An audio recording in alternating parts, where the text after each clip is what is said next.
representantes o responsables. El Fondo de Previsión Social del Colegio de Ingenieros de Venezuela presenta. RCR presenta a María Alejandra Trujillo en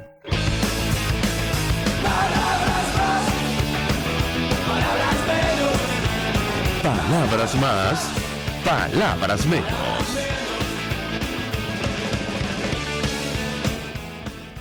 Muy buenos días, amigos de Radio Caracas Radio, lo mejor de este lunes 5 de diciembre del año 2022. Todo el equipo que trabaja para ustedes a partir de esta hora los saluda. En la producción, Génesis Rodríguez, en los controles, Julio Pinto, quien tendrá el inmenso placer de acompañarles, María Alejandra Trujillo. Saben, ustedes se pueden comunicar desde muy temprano a través de la cuenta en Twitter, @RCR750, seguirnos por el Periscope, por internet, rcr750.com, y el resto de nuestras plataformas digitales a través de TuneIn y YouTube. Comento algunas de las informaciones más destacadas en Venezuela y el mundo antes de saludar a nuestra primera invitada, que ya nos acompaña vía Zoom. El fin de semana circulaba de manera extraoficial que el chavismo iba a iniciar una mega campaña mediática para defender a su diplomático, y esto está entre comillas, en el portal La Patilla, Alex Saab. Decía la nota, el chavismo viene con todo en defensa de su diplomático, entre comillas, Alex Saab, acusado por Estados Unidos de ser el presunto testaferro de Nicolás Maduro y actualmente tras las rejas en Florida por cargos de lavado de dinero, cosa que ocurrió, por cierto. Y el periodista Roberto Denis de Armando.info ofrecía en sus redes sociales lujo de detalles con la comunicación interna del ministro de Relaciones Exteriores del régimen venezolano. Decía Roberto, el canciller Carlos Faría ordenó a las misiones diplomáticas de Venezuela iniciar una campaña permanente por Alex Saab. Lo curioso es que en el documento de 7 páginas que envió a todas las misiones diplomáticas vuelven a contradecirse sobre el supuesto rol diplomático de Saab. Recuerden ustedes que este es uno de los temas que ha destacado la Fiscalía de los Estados Unidos y, que ha desmontado, entre otras cosas, por las contradicciones y errores de todo tipo, la versión según la cual este señor forma parte del cuerpo diplomático venezolano. El documento de la Cancillería, dice Roberto, admite que Alex Saab no viajaba con pasaporte diplomático el día de la detención en Cabo Verde, contradiciendo a los abogados de Saab y a la campaña que han desatado desde hace más de 2 años en defensa del contratista consentido de Maduro, dice Roberto. Y ciertamente llama la atención, y esto seguramente pasará a la historia. Quizá nuestra invitada escribirá al respecto y ya sabrán de quién se trata y por qué lo menciono. Pero este ciudadano, se enriqueció con los contratos firmados al amparo del régimen de Nicolás Maduro. Esto hemos hablado con ustedes en varias oportunidades, y su entorno, lo más curioso o triste es que sigue haciéndolo. De hecho, Armando.info publicaba el fin de semana, Alex Saab cayó preso, pero su socio sigue libre y haciendo negocios. Tras la captura del contratista predilecto de Nicolás Maduro, decía la nota de Armando.info, el también colombiano Álvaro Pulido Vargas, su socio, quedó al frente del millonario negocio de intercambio de alimentos por petróleo venezolano, con decenas de empresas fachadas, algunas ni siquiera existentes en registros. Manejó millones de barriles de crudo sin que la propia PDVSA tuviera control sobre cargamentos. ¿De qué, se le acusa a Alex Saab, o quién es este ciudadano? Nosotros conseguimos abundante información en redes sociales, pero les comento una nota que en su momento publicaba Radio Francia Internacional y destacaba algunos de los negocios. Con Nicolás Maduro en el poder se le otorgaron contratos para comprar alimentos subsidiados que importó con sobreprecio y sin controles de calidad, incluso en estado de descomposición. Esto lo agregamos nosotros: medicinas, juguetes y hasta partes y repuestos mecánicos por miles de millones de dólares. Esto hay que agregar el negocio del oro y del petróleo. De hecho, Estados Unidos calcula que la fortuna de este ciudadano, Alex Saab, supuesto testaferro del régimen venezolano, llegó a los $1.000 millones. En fin, y ese es el ciudadano que defiende ahora mismo el régimen de Maduro. Por cierto, la plataforma unitaria denunciaba en un comunicado que Maduro busca zafarse de los acuerdos en México, y esto lo tomo del Mundo de España. La oposición democrática exige a Maduro que no retarde el compromiso asumido y proceda de inmediato a fijar la fecha para la próxima reunión. Supuestamente iba a ser ahora en el mes de diciembre, donde se iba a discutir el tema de las elecciones presidenciales y la liberación de los presos políticos. En tanto eso ocurre, Bueno, sigue la crisis humanitaria. 70 organizaciones no gubernamentales de derechos humanos exigían el fin de semana al régimen reactivar el programa de trasplantes en Venezuela. Esto lo tomó de Monitoreamos. Tras la realización de un trasplante de órganos en el Hospital JM de Los Ríos de vivo a vivo, 70 organizaciones de derechos humanos exigieron al régimen de Nicolás Maduro la reactivación del sistema de procura de órganos y tejidos de cadáver vivo en Venezuela. Y este es uno de los temas supuestamente que figuran en el acuerdo social que se firmó en México. Nos acompaña alguien que conoce perfectamente la situación de nuestro país y con ella vamos a discutir acerca de la patria que viene. Es el nombre de su nuevo libro. Se trata de Paola Bautista de Alemán, vicepresidenta de Formación y Programas de Primero Justicia, doctora en Ciencias Políticas de la Universidad de Rostock en Alemania. Le agradezco recibir nuestra comunicación. Gracias por atendernos. Buenos días. A ti, ¿cómo estás? Siempre un placer hablar contigo y con tu audiencia. Pues mucho interés de conocer la opinión de nuestra invitada acerca del tema que vamos a debatir la mañana de hoy, sobre todo los detalles de este libro. La he visto en algunas entrevistas y nos llamó poderosamente la atención el planteamiento, sobre todo el título, La patria que viene. Creo que es un deseo, una fantasía que tienen todos los venezolanos que están en territorio nacional y en el exterior. Y este libro, según entiendo, bueno, recoge testimonio político no solo de Julio Borges, sino de lo que ha sido la historia reciente de nuestro país. Desde 2017, me corregirá si me equivoco, no sé si antes, hasta la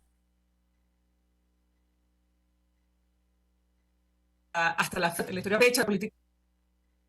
Sí, perdón que te perdí un momento, pero creo que entendí bien la pregunta y sí, ciertamente La Patria que Viene, que es un libro que salió a la venta, ¿no? Al público la semana pasada, es un esfuerzo editorial, un esfuerzo intelectual, un esfuerzo político de Julio Borges y mío, en donde nosotros tuvimos varias fases metodológicas para hacerlo y el producto final es un relato, es el relato, su testimonio político de lo que fue su accionar en nuestro país entre el año 2017, cuando fue nombrado presidente de la Asamblea Nacional, y el año 2022, lo que quiere decir es que abordamos o conversamos sobre 5 años bueno, que fueron muy importantes para el país, en donde el país se puso de frente y resistió con heroísmo al avance autocrático de la dictadura que lamentablemente hoy secuestra el poder.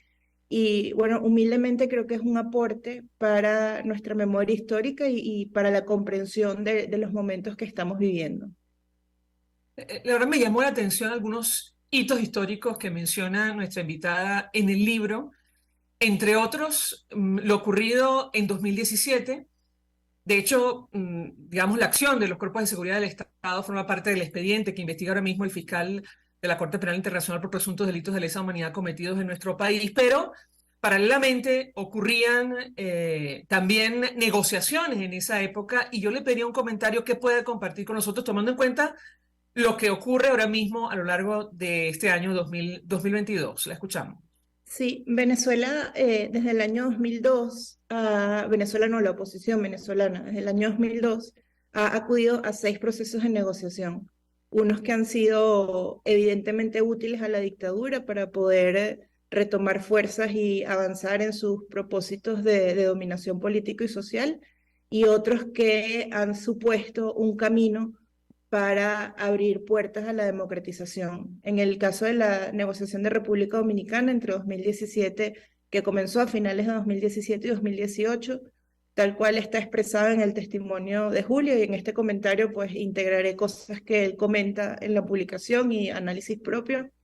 Creo que fue una negociación a la que llegamos con fuerza, es decir, se llega a la negociación con cosas para exigir, con cosas para negociar, con un equipo negociador estelar, un equipo negociador muy bueno, encabezado por Julio Borges, en donde había un acompañamiento internacional que al principio fue una cosa impresionante, con cancilleres, ministros de Relaciones Exteriores, organizaciones no gubernamentales, y que luego ese proceso, cuando se comienza a consolidar, cristaliza lo que es la poca voluntad democrática de la dictadura, personificada en ese momento por Jorge Rodríguez, y quien lleva el timón de la presión en ese momento es Julio, quien al final se niega a firmar, y creo que su declaración en febrero de 2018 es una declaración que sigue estando vigente para los venezolanos, y es que nadie puede firmar nada que vaya en contra de nuestra dignidad y de nuestro derecho a vivir en democracia.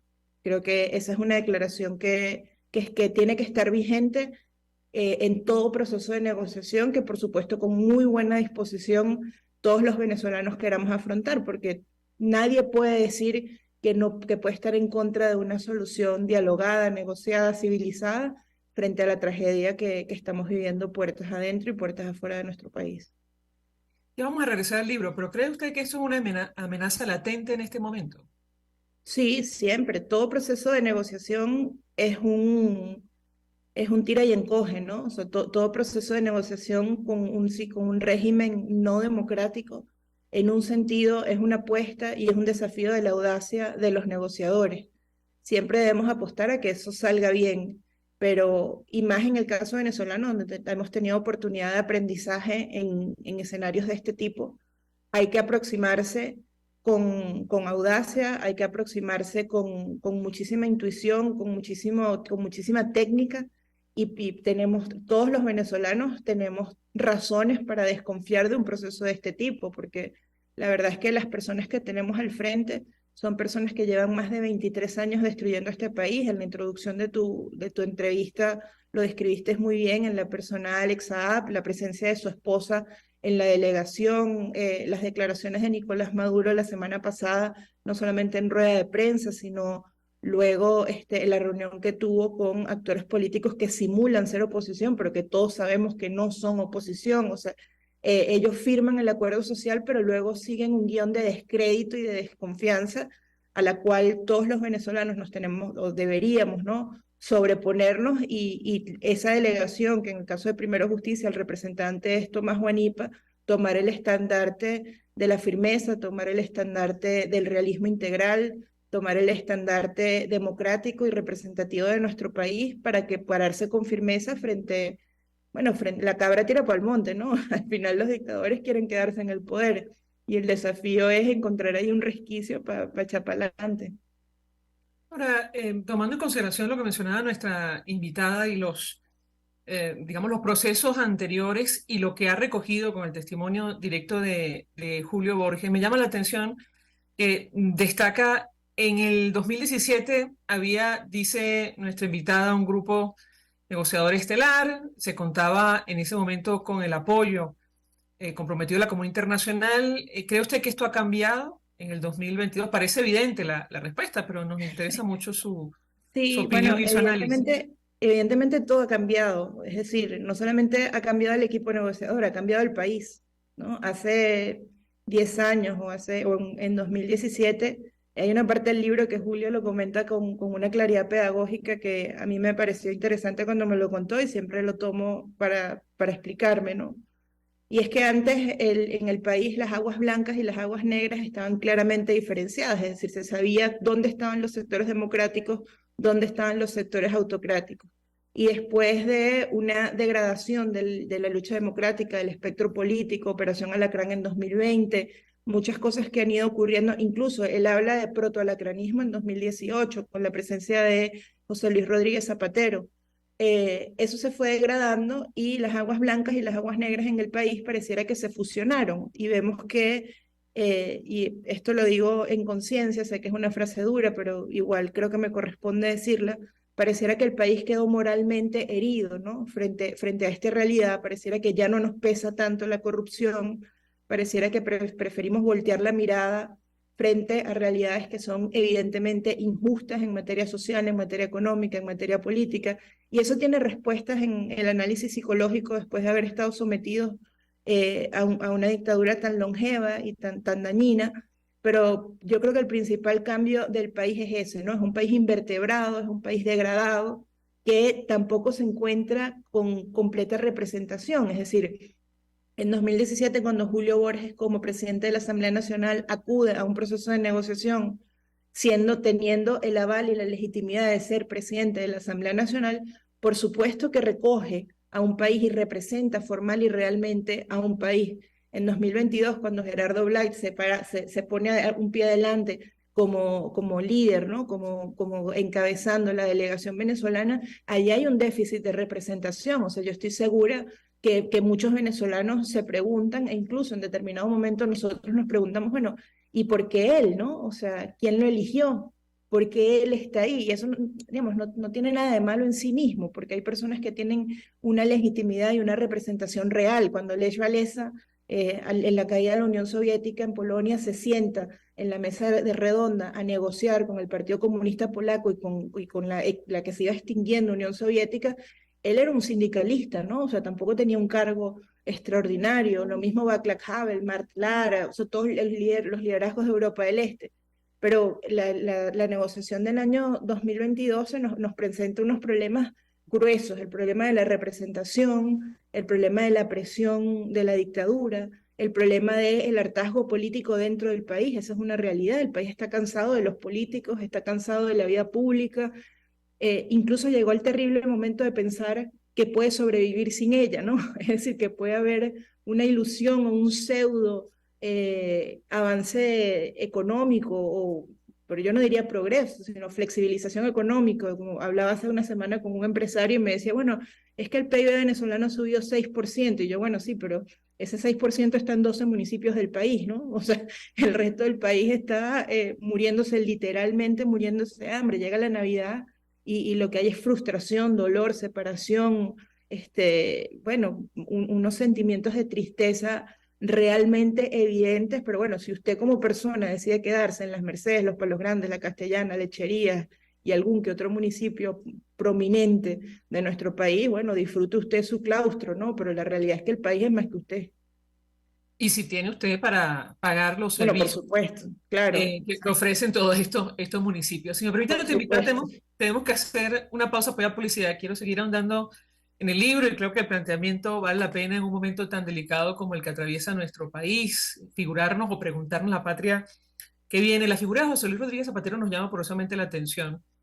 En su momento, y no sé si lo recoge el libro, Julio Borges denunció que este expresidente español lo amenazó directamente. Yo quisiera retomar esto porque luego de toda la historia que se ha tejido en torno a esta figura política, él vuelve a nuestro país y ahora, bueno, aparece con líderes que en teoría son de oposición en Venezuela. Y no sé si a eso se refiere nuestra invitada cuando habla de que el contexto ha cambiado diametralmente desde 2017 a 2022. Al regreso de la pausa, quisiera su comentario. Ya venimos. Escucha palabras más, palabras menos. En RCR 750 AM. Puedes seguirnos en nuestras redes sociales. En Twitter, @RCR750. La radio que se ve.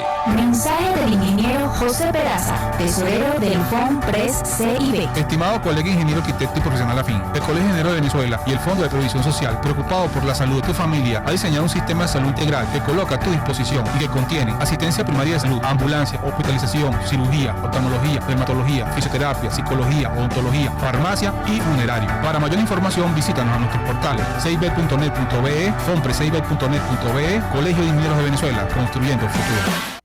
Y ahora quiero hablarte de la estación de servicio del Club Hípico, esa misma frente al Terras Plazas. Te invito a que la sigas en su Instagram, @bpterrazas, donde en su historia están informando permanentemente la dinámica diaria en cuanto al servicio de surtido de gasolina. Con todos los mecanismos de pagos, la bomba Terrazas del Club Hípico cuenta con una gran tienda de conveniencia donde podrás encontrar todo lo que necesitas, tanto para ti como para tu carro, y también con atención de baterías Duncan. Estación de servicio Terrazas del Club Hípico. Calidad y servicio de primera clase. Contigo. Que les habla Eduardo Battistini de Primero Justicia. Una de las grandes enseñanzas que vamos a tener los venezolanos después de todo este proceso que estamos viviendo es a valorar cada vez más lo que tenemos en Venezuela. Porque hoy en día, por ejemplo, un venezolano que está afuera se ha ido acostumbrando a que los servicios públicos cuestan, se ha ido acostumbrando a que nada puede ser gratis, porque nada gratis es sostenible en el tiempo. Y yo espero y aspiro que cuando vayamos a Venezuela, la reconstrucción de nuestro país, no solamente es una reconstrucción física de la destrucción que ha hecho el chavismo en la infraestructura y en la economía venezolana, sino también vayamos a una reconstrucción de la forma de pensar y de cómo nosotros afrontamos el ser ciudadanos realmente en el marco de un país que necesita de una ciudadanía que colabore y que sea parte de la solución y no sea parte del problema. Contigo, solo por RCR, porque lo bueno une. Todos las piensan, todos las escuchan y María Alejandra Trujillo te las dice. Palabras más, palabras menos. Palabras menos, hablando acerca del destino político de nuestro país, una inquietud que yo diría tienen todos los venezolanos en territorio nacional y sobre todo fuera de Venezuela, y nos acompaña alguien que conoce perfectamente el tema. De hecho, acaba de escribir un libro dedicado a reflexionar al respecto, titulado La Patria que Viene. Es Paola Bautista de Alemán, vicepresidenta de Formación y Programas de Primero Justicia, doctora en Ciencias Políticas de la Universidad de Rostock en Alemania. Y yo le dejaba una inquietud, parece un detalle menor, pero en lo personal no pensamos que es así. La figura de José Luis Rodríguez Zapatero, que es un expresidente español en su momento, nosotros nos llamó profundamente la atención la denuncia que hizo Julio Borges sobre las amenazas de un expresidente español en el marco de unas negociaciones. Él actuando en nombre, entendemos, o defendiendo, mejor dicho, los intereses del régimen venezolano. Yo le pediría un comentario, saber si recoge la anécdota, el libro, sobre este punto específico, porque da cuenta de las redes que ha tejido el régimen venezolano y explica en buena medida cómo hemos llegado aquí y por qué, Venezuela continúa de alguna manera atrapada en esta situación. ¿Qué puede decirnos? La escuchamos. Sí, María Alejandra, en esa parte del libro, la figura de José Luis Rodríguez Zapatero aparece desde finales de 2017 hasta 2018, cuando Julio Borges se niega a firmar el acuerdo de República Dominicana en febrero de 2018.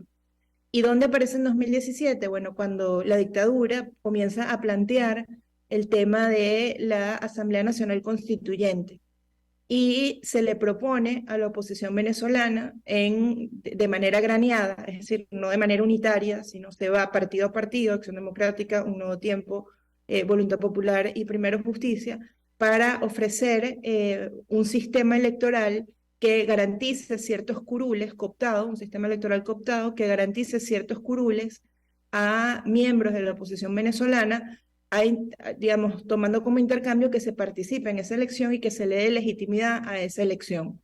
La posición de Julio Borges, la que él narra en el libro, es que fue muy firme y desde un principio se dijo que no contaran con Primero Justicia para eso, para vender lo que es la voluntad del pueblo de Venezuela en unas elecciones cooptadas de naturaleza no democrática. De hecho, le dice una frase muy dura, le dice, ese sistema electoral que usted le está proponiendo a Venezuela jamás se lo propondría a su país. Y a partir de ese momento, Zapatero se comienza a articular lo que es República Dominicana y se logra a través de las gestiones de la presidencia de la Asamblea Nacional que Cancillería chilena, Cancillería mexicana, Cancillería de República Dominicana, ahorita no recuerdo los otros países, me disculpen, pero está en el libro, tuvieron un aval internacional de cancillerías, ¿no? Y en esas reuniones se reunían las cancillerías, las partes y José Luis Rodríguez Zapatero. La cosa fue avanzando y se fue degradando. La figura, también una figura muy importante es la figura de Jorge Rodríguez, que es una persona soez y grosera por las pruebas y por la conversación que plantea Julio Borges. De hecho, dice, no voy a decir las palabras que dicen, de hecho son las únicas groserías que están transcritas textualmente dentro del libro. Y cuando llega el momento de firmar, José Luis Rodríguez Zapatero y Jorge Rodríguez, y el que en ese momento era presidente de República Dominicana, ejercen mucha presión sobre toda la delegación. En el caso de Julio Borges hubo una amenaza personal y le dijo que no podía volver a Venezuela. En otros casos fue presión económica, es decir, se ofrecía a los firmantes dinero a cambio de la suscripción del acuerdo. Y bueno, llegado el momento, es famosa la declaración de Julio Borges que comenté en el punto anterior, ¿no? Cuando dijo los venezolanos no vamos a firmar, fue una declaración que duró, creo que fueron 2 minutos y unos pocos segundos, y después la declaración de Jorge Rodríguez duró más de 40 minutos. Para ellos fue una gran frustración. El régimen pensaba que la delegación de la oposición venezolana iba a firmar, que iba a claudicar, que se iba a someter bien sea al dinero o al miedo.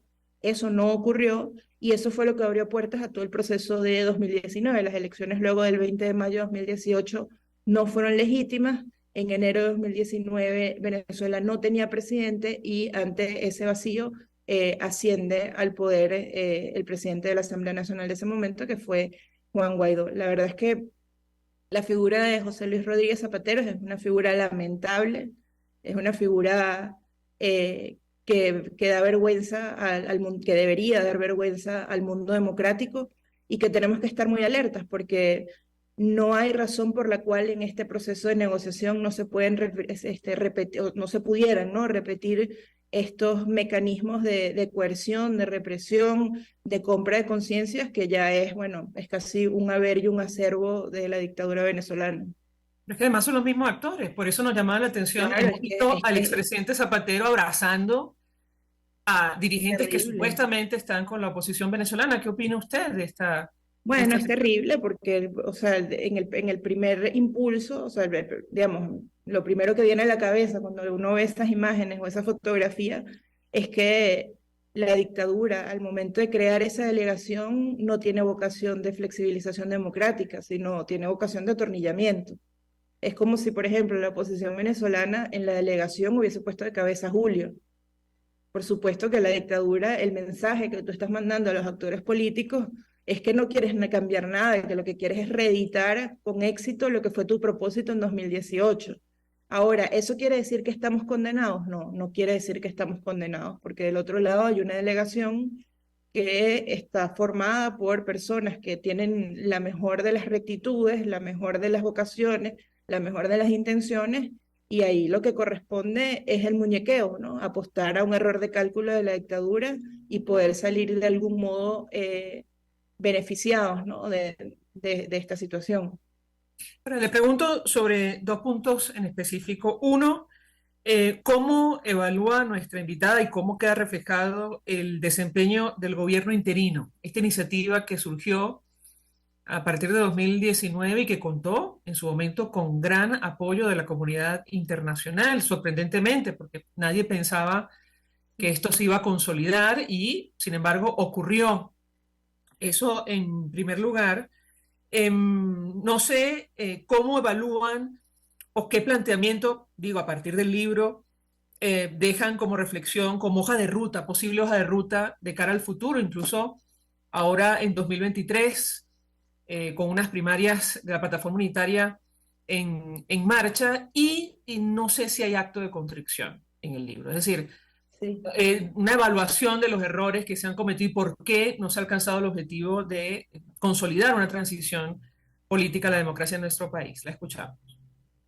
Bueno, entonces el libro es, o sea, a nivel de relato, ¿no?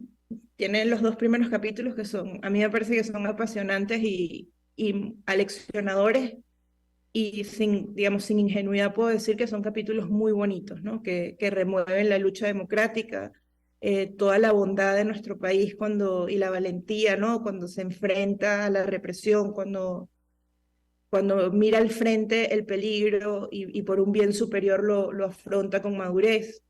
Y luego ya el tercer capítulo, que es el capítulo del interinato, del trienio 2019-2022, es un capítulo que nos interpela y que está afrontado con sentido pedagógico y reparador, ¿no? Un poco lo que tú estás comentando. Sin duda yo creo que la razón por la cual no nos hemos liberado estos últimos 23 años es porque nos ha tocado una dictadura particularmente perversa, que sabe recoger mecanismos, instrumentos, mentalidad, dinámica no democrática, muy afinada, muy del siglo XXI, que nosotros en el 98, bueno, yo en el 98 no estaba en esto, ¿no? Pero que el país en el 98 no estaba en la capacidad de afrontar, ¿no? Para nosotros era impensable, para el país, cuando digo nosotros digo el país, era impensable tener al frente una dictadura de este talante, que tuviera vocación totalitaria, que fuera capaz de violar derechos humanos al tiempo que se instala, ¿no? Todo un modelo de represión horroroso Y creo que esa es la primera razón. Y no nos debe escandalizar. A Europa le pasó en la primera mitad del siglo XX, cuando en Europa asciende al poder Mussolini, Franco, Hitler. Europa no sabía qué era lo que estaba pasando. Europa supo lo que le pasó, no lo que le estaba pasando, lo que le pasó después del 45. Entonces, a mí como venezolana, a mí eso honestamente no me escandaliza. O sea, no me escandaliza que nosotros no hayamos todavía podido asir, ¿no? ¿Cuál es la clave para salir de esto? Porque lo que nos ha tocado es una cosa, un Estado que se apalanca en la economía ilegal, que tiene redes de solidaridad autocrática con los poderes dictatoriales del mundo, que se sirve del narcotráfico, que además le agarra un momento histórico de decline democrático a nivel mundial, en donde hay una guerra en Ucrania. O sea, yo ahí sí, en un sentido puedo decir que tengo cierta paz personal y política. Y luego, en el caso de 2019, sí creo que es un libro del interinato, ¿no? 1922. Yo sí creo que es un libro valiente, que es un libro hecho sin cálculo, o un testimonio, ¿no? Dado sin cálculo.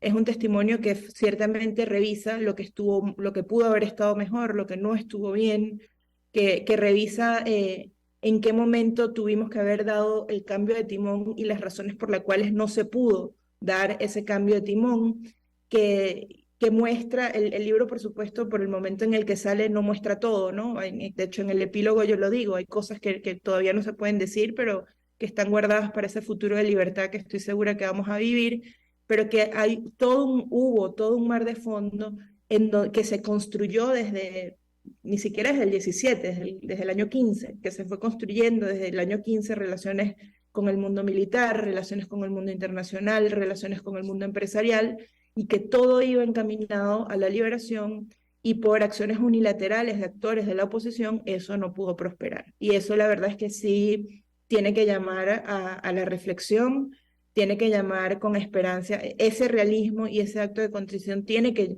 llevarnos hacia un futuro más estable y más maduro. Yo creo que la intención del libro, la mía personal, y Julio lo dice con muchísima claridad en su testimonio, es que todos maduremos, que no nos vuelva a pasar que tengamos una oportunidad real de liberación en nuestro país y por acciones unilaterales no se puede alcanzar. El interinato fue una oportunidad real, en su opinión, de Sí, liberación en nuestro país. sí, fue una oportunidad real, sin duda alguna. Sobre todo hubo un momento concreto en donde estuvimos muy cerca de liberarnos, pero bueno, inmadurez por un lado, por otro lado unilateralidad, por otro lado desconfianza entre los actores políticos, por muchas razones de psicología, del cambio político y de prudencia política, no lo pudimos alcanzar, y eso es muy lamentable porque el país hoy lo padece, ¿no? Todos lo padecemos, digamos. Tú y yo estamos hablando por Zoom, pudiéramos estar al aire En estudio. en estudio, exactamente. Le pregunto, ¿qué momento fue ese? Tengo esa curiosidad enorme. Fue el 30 de abril. Mm, El 30 de abril fue un momento que pudo haber sido estelar para nuestra historia democrática. ¿Y por qué fracasó según Por los acciones, testimonios? bueno, según el relato que comenta Julio y que coincide con el relato de otros autores, porque esa es otra cosa interesante del libro. Nosotros nunca quisimos que el libro fuera un libro de relatos sin soporte, ¿no? O sea, de cuentos, ¿no? Por decirlo de alguna manera. Y todo lo que está dicho en el libro tiene soporte en la página web www.julioandresborges.com, y ahí hay documentos inéditos y documentos oficiales que soportan todo lo que ahí está narrado. La acción fundamental de Juan Guaidó y Leopoldo López fue lo que impidió caminar hacia la democracia el 30 de abril de 2019. ¿Por qué? Bueno, se había configurado una operación no militar, una operación de restitución de la Constitución por parte del orden jurídico, es decir, desde el Tribunal Supremo de Justicia, que contaba con el apoyo de distintos sectores del país y que estaba animado por sectores de la dictadura. Y el 30 de abril en la madrugada se irrumpe en el distribuidor Altamira, como ustedes recordarán, la famosa foto de Leopoldo López y Juan Guaidó, que eso hace que toda la operación se detenga porque se genera una brecha de desconfianza muy grande entre los actores políticos. No era una operación militar, eso es muy importante destacarlo. Seguramente conversaremos en el futuro sobre este punto en específico. Quedo Cuando con quieran, yo la dudas. verdad es que Muy lo interesante único, relato. sí, yo lo único que quiero con este libro, y por eso me aboqué a trabajar con Julio, que es una persona que cuenta con todo mi respeto y mi confianza, es que las cosas hay que dejarlas escritas. O sea, en un futuro, nuestros hijos, nuestros nietos, las generaciones futuras van a estudiar esto, ¿no? Van a ver qué nos pasó y tienen que tener fuentes para hacerlo y tienen que tener fuentes directas. Y si la historia no la contamos nosotros, otras personas la van a contar. ¿No? Entonces, Si la me verdad es permite, es un material necesario para buscar la solución ahora, aquí y ahora. y que merece ser complementado. Es decir, si hay alguien que tiene versiones complementarias o documentos complementarios, yo creo que el llamado es a sistematizarlos, a ordenarlos y a convertirlos en publicación, porque eso es lo que nos va a quedar. Cuando montemos el Museo de la Memoria, ¿qué fue lo que nos pasó en nuestro país? Estas son las cosas que van a estar ahí expuestas. Paola Bautista de Alemán, gracias por acompañarnos, Sí, feliz atendernos. lunes y feliz Navidad. Ya. Feliz Navidad en medio de las circunstancias. Ella es vicepresidente de formación y programas de Primero Justicia, doctora en Ciencias Políticas de la Universidad de Rostock, perdón, en Chao. Alemania. Vamos a la pausa, regreso, venimos con más. Estás escuchando Palabras Más, Palabras Menos por RCR 750 AM.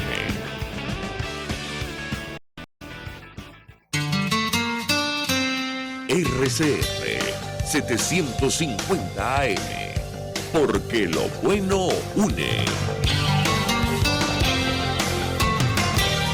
Mensaje del ingeniero José Peraza, tesorero del FONPRES CIB. Estimado colega ingeniero arquitecto y profesional afín, el Colegio de Ingeniero de Venezuela y el Fondo de Previsión Social, preocupado por la salud de tu familia, ha diseñado un sistema de salud integral que coloca a tu disposición y que contiene asistencia primaria de salud, ambulancia, hospitalización, cirugía, oftalmología, dermatología, fisioterapia, psicología, odontología, farmacia y funerario. Para mayor información, visítanos a nuestros portales cib.net.be, fonprescib.net.be, Colegio de Ingenieros de Venezuela, construyendo el futuro. Cuando hablamos de Honda, hablamos de Distasi Motors, el concesionario Honda que pica adelante en precios, condiciones y servicio. Todo el personal de Distasi Motors, tanto técnico como de atención, está actualizado, capacitado y certificado permanentemente para atender correctamente tu vehículo. www.distasi-honda.com.be. Distasi Motors, tu concesionario Honda en Los Palos Grandes. Pluralidad contigo. Respeto contigo. Responsabilidad contigo. Libertad contigo. Estamos contigo y punto. De lunes a viernes a la 1 de la tarde. Contigo. Solo por RCR 750 AM. Porque lo bueno une. RCR 750 AM. Porque lo bueno une.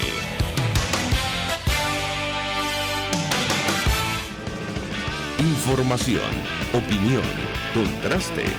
María Alejandra Trujillo está en Palabras Más, Palabras Menos. Continuamos, amigos, palabras más, palabras menos, hablando acerca del destino político en nuestro país. Bueno, tomando como referencia el título del libro de nuestra invitada anterior, La Patria que Viene, creo que es una inquietud que tienen todos los venezolanos, insisto, en territorio nacional y en el exterior. Más de 7 millones, el 25 aproximadamente por ciento de nuestra población ha huido de Venezuela, y nos acompaña alguien que reflexiona permanentemente acerca de estos temas, y por eso lo hemos invitado, Víctor Maldonado, que además forma parte de esta casa, profesor universitario. Víctor, gracias por atendernos. Muy buenos días.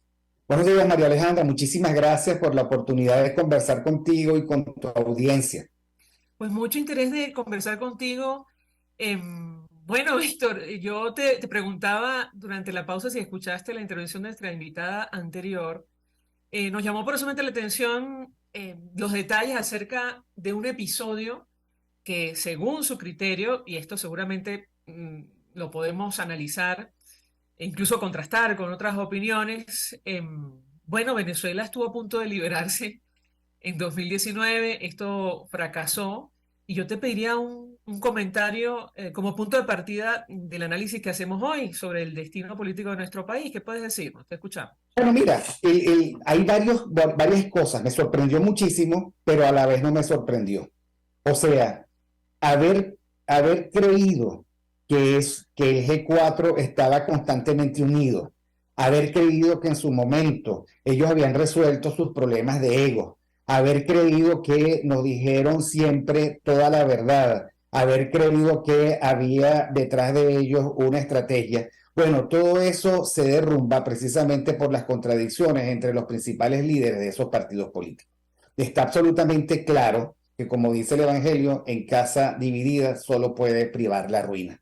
Pero también me llama la atención algo, que primero Justicia creyera que podía ser posible hacer un cambio político utilizando el Tribunal Supremo de Justicia del régimen.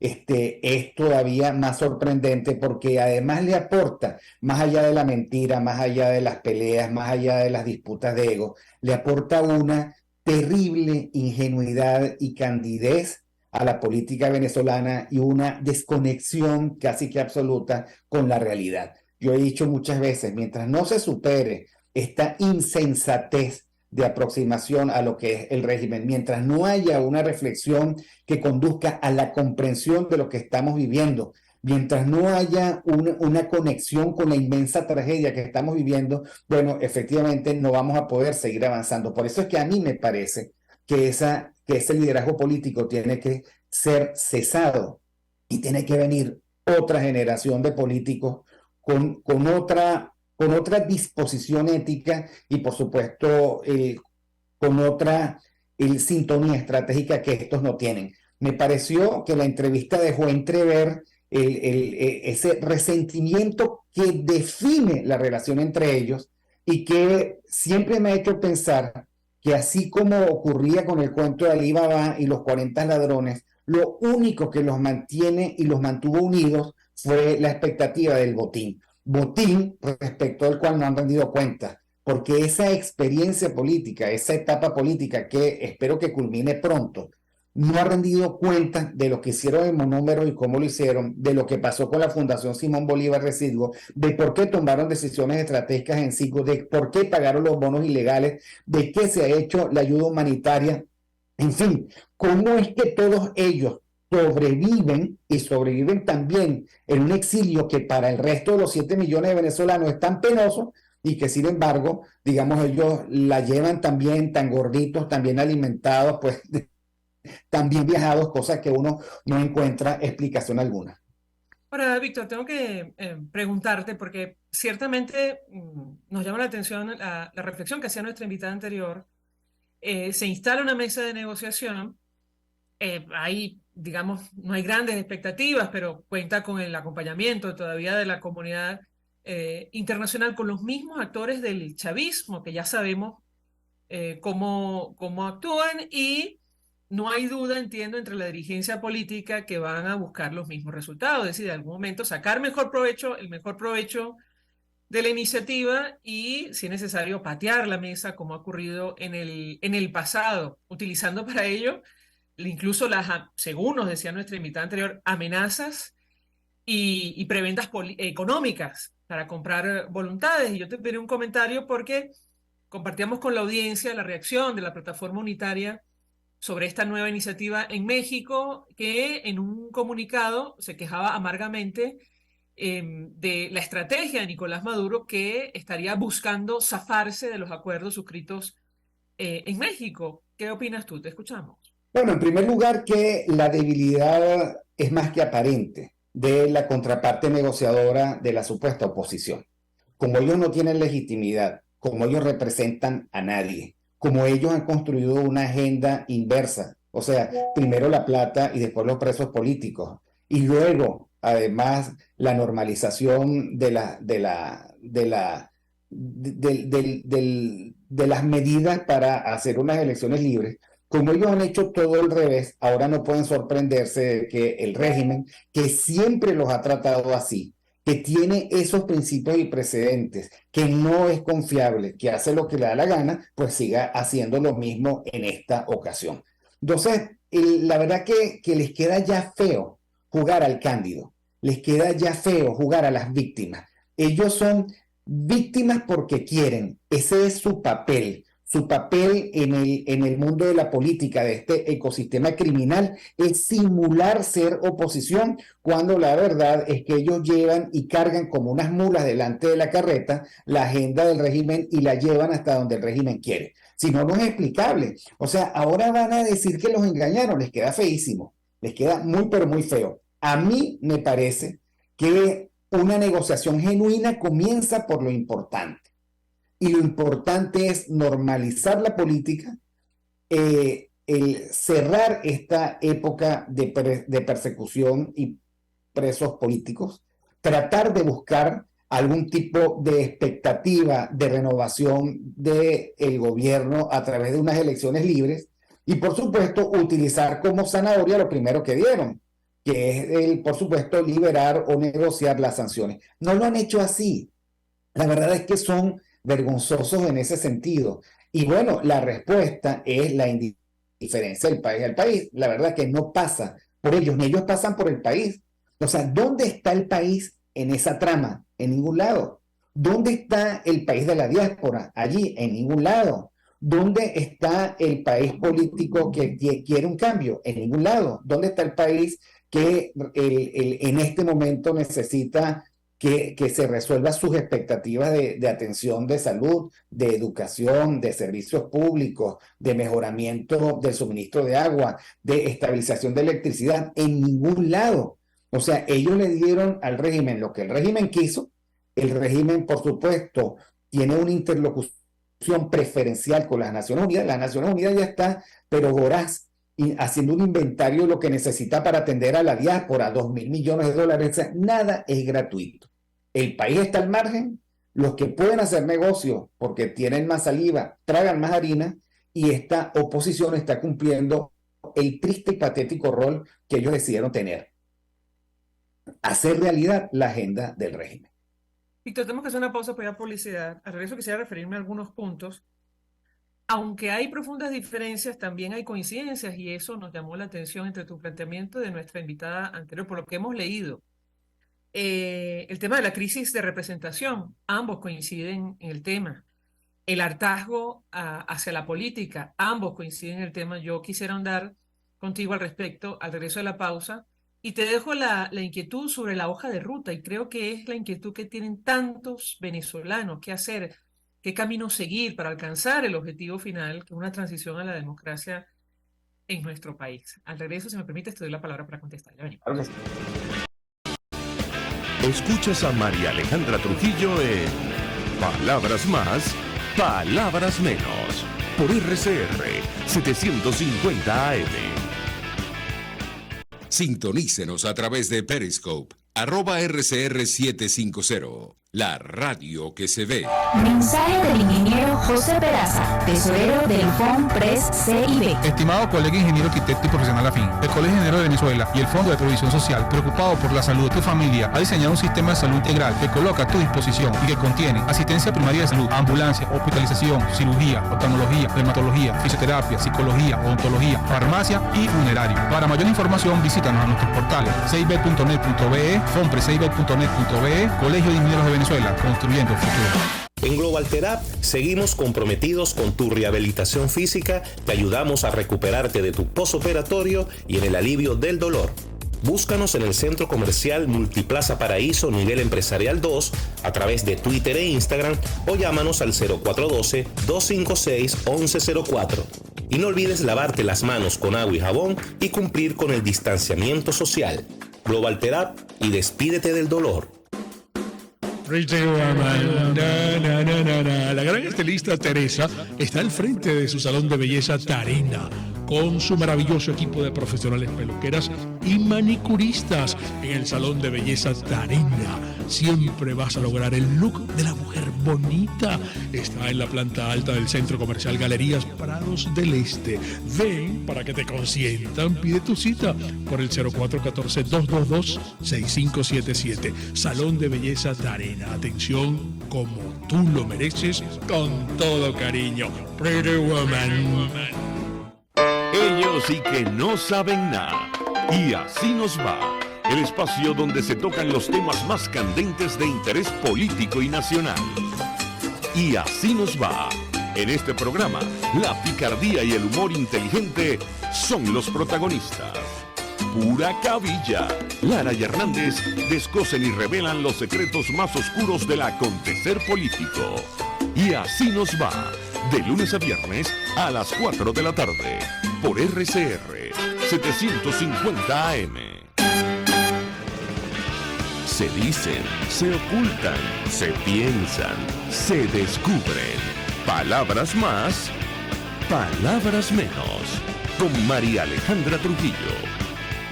Continuamos, amigos. Palabras más, palabras menos. Hablando acerca del destino político de nuestro país. Nos acompaña Víctor Maldonado, profesor universitario, pero además quien forma parte del equipo de esta casa en RCR con Aquí se habla libertad. Y yo te dejaba varias inquietudes, Víctor, al cierre, porque, insisto, a pesar de las profundas diferencias entre los planteamientos que tú has hecho y lo que hace hizo nuestra invitada anterior, hay coincidencias. ¿Cómo resolver la crisis de representación, el hartazgo hacia la política y establecer una hoja de ruta para alcanzar el objetivo final, que es una transición a la democracia en nuestro país? Te escuchamos. Bueno, mira, yo creo que podemos coincidir en las finalidades, pero estamos absolutamente en desacuerdo con los medios. Yo no creo que la solución de cambio sea, por ejemplo, que Primero Justicia imponga más Guanipa, más Capriles, más Ocariz. O sea, que esa sea la propuesta de renovación. En segundo lugar, Primero Justicia tiene que resolver su propio dilema histórico. Ellos fueron socios principales del interinato. En el marco de esa Asamblea Nacional, ellos tomaban decisiones paritarias en una sociedad accionaria en la que las dificultades eran cuál era el porcentaje que les correspondía del botín. Y te lo digo con absoluto conocimiento de causa.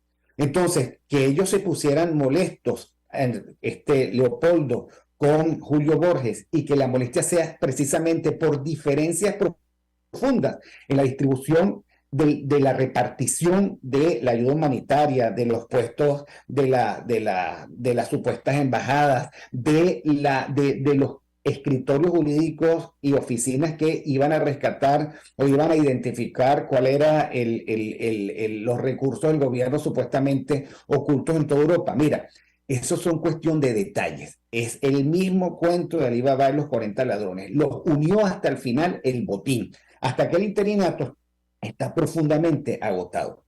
Por eso es que yo creo que cualquier salida de esta crisis comienza por casa, comienza por renovar la clase política, comienza por cesar a lo que yo llamo el elenco del fracaso.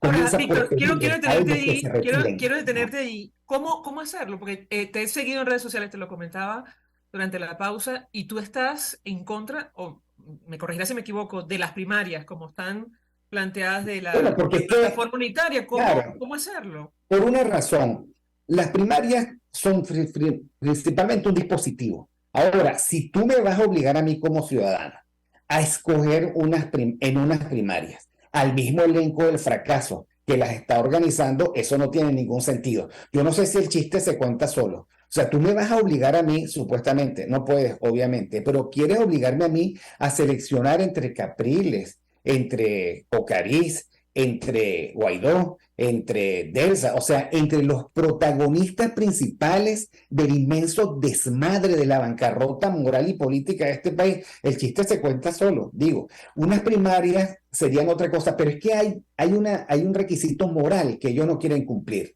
que es la renovación desde la raíz de esa dirección política. Tienen que renovarse, o sea, tienen que ponerse al lado y dejar pasar a otros. Y eso, por supuesto, no se resuelve de un día para otro. O sea, tú me vas a decir que las primarias es para elegir a Manuel Rosales, en serio, y que eso es renovación política.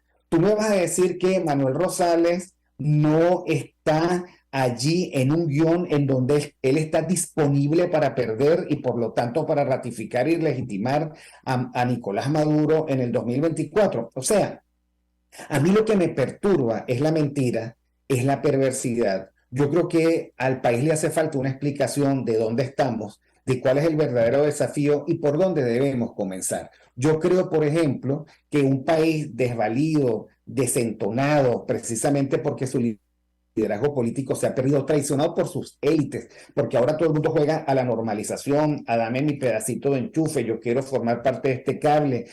Un país, digamos, confundido por la alucinación de las burbujas que todo régimen totalitario propone. Este país necesita volver a lo básico. Y yo creo que la tarea política no nos la va a hacer nadie, tenemos que hacerla nosotros. En primer lugar, negarle cualquier oportunidad al elenco del fracaso para que siga al frente. En segundo lugar, preguntarnos nosotros mismos qué podemos hacer en el metro cuadrado de nuestra responsabilidad. En tercer lugar, volver, por supuesto, a las bases y a los pilares de nuestra fortaleza. El construir de nuevo una relación con nuestras convicciones y nuestro espíritu trascendental, porque el régimen ha querido aplanarnos y dejarnos sin valores y sustituir nuestros valores por ese adefesio que está en la avenida Francisco Fajardo, que es ese indio dorado que no quiere nadie. Okay. En segundo lugar, restituir nuestra fortaleza en la familia, en las familias que todos tenemos, porque sin fuerza moral y ciudadana nosotros no vamos a ningún otro lado diferente que hacer esa manada que esta política perversa necesita para ellos seguir siendo vigentes. En tercer lugar, yo creo que todo venezolano tiene la obligación de ser partícipe y actor fundamental en su propia comunidad. En cuarto lugar, creo que nosotros tenemos que hacer común la práctica de la confesión porque este es un momento muy difícil. En quinto lugar, yo creo que todos tenemos que ejercer el magisterio de la verdad, y allí te felicito porque tu programa siempre hace las preguntas apropiadas. No podemos quedarnos con versiones interesadas y resentidas de una experiencia fallida. O sea, no podemos creer que Primero Justicia es mejor que Voluntad Popular. Lo siento, no es verdad. No podemos creer que Un Nuevo Tiempo es mejor que Voluntad Popular o Primero Justicia o que Acción Democrática está pasando por el martirio político. Todos son protagonistas del fracaso por un cuarto de siglo y todos nos han encadenado en lugar de liberarnos. Entonces, el magisterio de la verdad, el caer en cuenta de que este país ha sido engañado y empezar de cero, tal vez es el trabajo político más importante. Víctor, hoy un gusto conversar contigo. Víctor Maldonado es profesor universitario y forma parte del equipo de esta casa en RCR. Aquí se habla libertad, gracias. Nosotros nos despedimos, nos pasamos un poquito de tiempo, lo hacemos en nombre de todo el equipo, los dejamos por todos los medios. Gracias. Gracias, un abrazo, Víctor. El Fondo de Previsión Social del Colegio de Ingenieros de Venezuela presentó. RCR presentó Palabras Más, Palabras Menos. RCR 750 AM.